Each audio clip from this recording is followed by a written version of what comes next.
Now, when the Revolutionary War begins, it seems obvious that Great Britain is going to win. Great Britain has a much larger population, for example, 12 million to under 3 million colonists. Great Britain's economy is, of course, extraordinarily developed, and probably the most powerful economy in the world, where the colonies essentially lack any manufacturing and really only have raw materials. The British Army, of course, was large and well trained, and plus they hired a bunch of mercenaries who were professional soldiers for hire, who certainly knew what they were doing. While the Americans had to rely on an all-volunteer force of farm boys with no military experience and severe lack of things like not only guns but shoes. The British had a core of trained career officers who were part of a long tradition of military success, while the colonies had virtually no military leadership in place. But of course, the colonists did have a few advantages. Home field advantage, they knew the way around, and the people were more likely to help the colonists than the British. The colonists, of course, had short supply lines, whereas the British supplies had to come all the way back from England. But one thing that doesn't show up in this chart that I think is worth mentioning, or two things, I guess, is motivation. An American soldier, once they joined the army, had the fear that if they lost, they would be hung for treason. Whereas a British soldier was just doing his job, and he was over here and probably would rather have been home, and was just trying to kind of not die in the course of his service for the most part. And the other thing is politics. The Americans, once the war really begins, are fully committed, and they really can't go back because, like I said, they think they'll be killed as traitors. Whereas from the very beginning in Britain, there's a tremendous amount of sympathy for the American colonists, and even those who support America, and those will grow over time. It's an extremely similar dynamic to when, say, America got involved in Vietnam in the 60s and 70s, or in Iraq in the early 2000s, or now Afghanistan, as I prepare this slideshow, where the dominant country, the country that should win, has political problems. But all this aside, the British still should have won, except for the commanders who really screwed this war up. So let's take a look at the war and how it worked out. The wars, we talk about it in three phases. The first one is in the north. This is 1775 and 1776. Beginning, neither side thought this was a war. The Americans generally believed they were just fighting to get their grievances redressed or to get their complaints met or satisfied. While the British saw this as a police action, they were going to go over there and arrest some rebel-rousers, troublemakers. And Boston is seen as the problem by the British. Of course, a lot of what we've talked about up to this point has been in Boston, and the British keep believing if they can just make Boston stop rebelling, everything will be fine. And so they send the British Army over to Boston. Now, the Americans will siege the British Army at a place called Breed's Hill. Now, the British mislabel it Bunker Hill, so we call it the Battle of Bunker Hill, but it actually took place on Breed's Hill. This is June 17, 1775. There's severe casualties on both sides. But the British hold the field, but they take a lot of damage, and particularly among the officer corps. What the Americans have figured out is that rifled guns where there's a spiral groove cut down the barrel that causes the bullet to spin, like when a quarterback throws a pass in football, are far more accurate. And the British didn't have any interest in the rifle, but the Americans did, and so they were able to sharpshoot. They were able to aim at the officers and pick them off. So Great Britain, the British Army I should say, pulls off of Breed's Hill, and they hole up in a fort down by Boston Harbor. And they decide that Boston is a bad place to stage a war.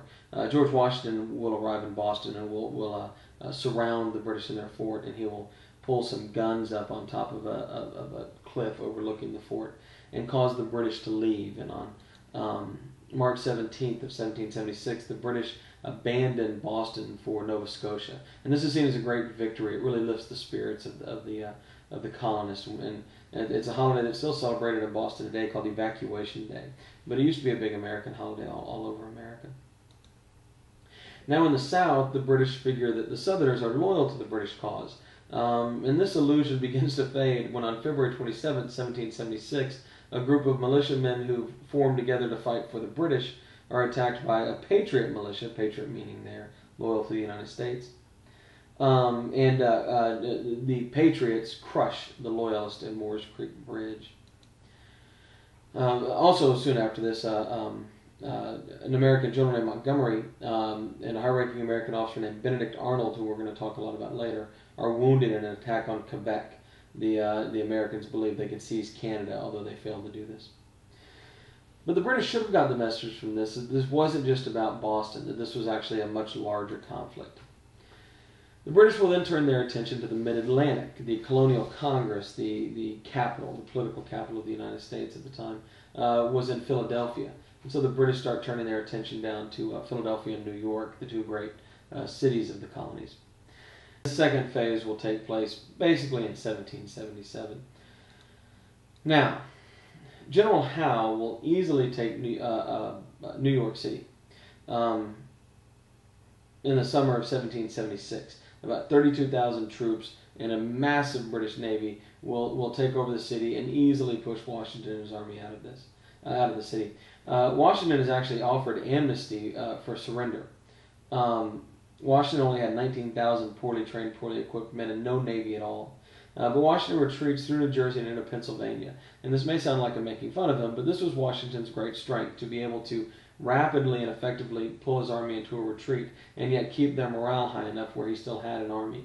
And that was really a skill, and it was really probably the thing Washington was best at in terms of being a commander. The British at this point could have easily crushed Washington and his army and ended the war, because that's really all America was Washington's army. But the British decided to end the campaign for the winter. Back then they stopped fighting when winter came, and did not pursue Washington, which was a terrible tactical mistake. Now, some have suggested that Howe was actually sympathetic to the colonists and he did this on purpose. I don't know if there's any truth to that, but it certainly was hard to explain this blunder. On Christmas Day of 1776, Washington will take his army across the Delaware River into Trenton, New Jersey, and he'll attack British troops there and win his first battle of the war at Trenton. He will then march to Princeton, New Jersey, and win his second battle of the war before retreating, of course, to Morristown, where he will be chased by the British. Again, General Howe should have pursued Washington, and if he did, he could have probably crushed him and won the war, but he didn't. And here's the famous picture, of course, of Washington crossing the Delaware. And here, these incidentally, okay, here we go. In 1777, Howe devises a plan to split the U.S. in two by seizing the Hudson River, which runs up from Manhattan through New York. And he brings another commander named Burgoyne, who's going to come south from Canada. And then Howe apparently changes his mind, and instead of heading north up the Hudson to hook up with Burgoyne, will go to Philadelphia, which is where the Continental Congress is. The Continental Congress will run away. Washington will try to get between the British Army and the Continental Congress at Brandywine Creek, where he will be brushed aside. He will counterattack the British forces at Germantown, where he will again lose. And then the Continental Army will spend a brutal winter in a place called Valley Forge, Pennsylvania, where von Steuben will train the troops. But the troops will suffer from a lack of food, blankets, in a winter that was extraordinarily cold and snowy. But meanwhile in the north, Howe's mistake is going to come to really cost the British badly. You see here Burgoyne is coming down the Hudson River from Canada. And then you see here St. Leger, who's another British commander who's heading over for a rendezvous with Burgoyne. Now Burgoyne is expecting to hook up with General Howe, and he did not bring enough supplies to get all the way down to New York. St. Leger has supplies, but as you're going to see here, St. Leger gets turned at Oriskany, New York on August 6th. And I think that's my next slide. Yeah, by a group of farmers. This is not even really a militia. These are just farmers who get their guns and go stop the British in what turns out to be an extremely important battle. Burgoyne, as he's heading down the Hudson here, is getting increasingly desperate because he's out of supplies. And he's expecting St. Leger and he's expecting Howe, but neither one of them are showing up. And so when he arrives on October 17th, 1777, at Saratoga, and the American army surrounds him, he has little choice but to surrender because he can't feed his army.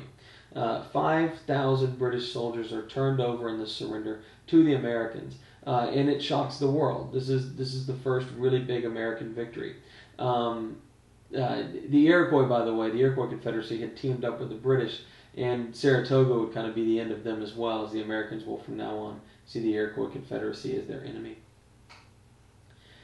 Now this is where things get a little interesting. America had been begging France to help them from the beginning because France hated Great Britain. They had a long military and political and economic rivalry going back for centuries at this point. And the French wanted to help America, not probably because they cared much about America, but because it would hurt the French.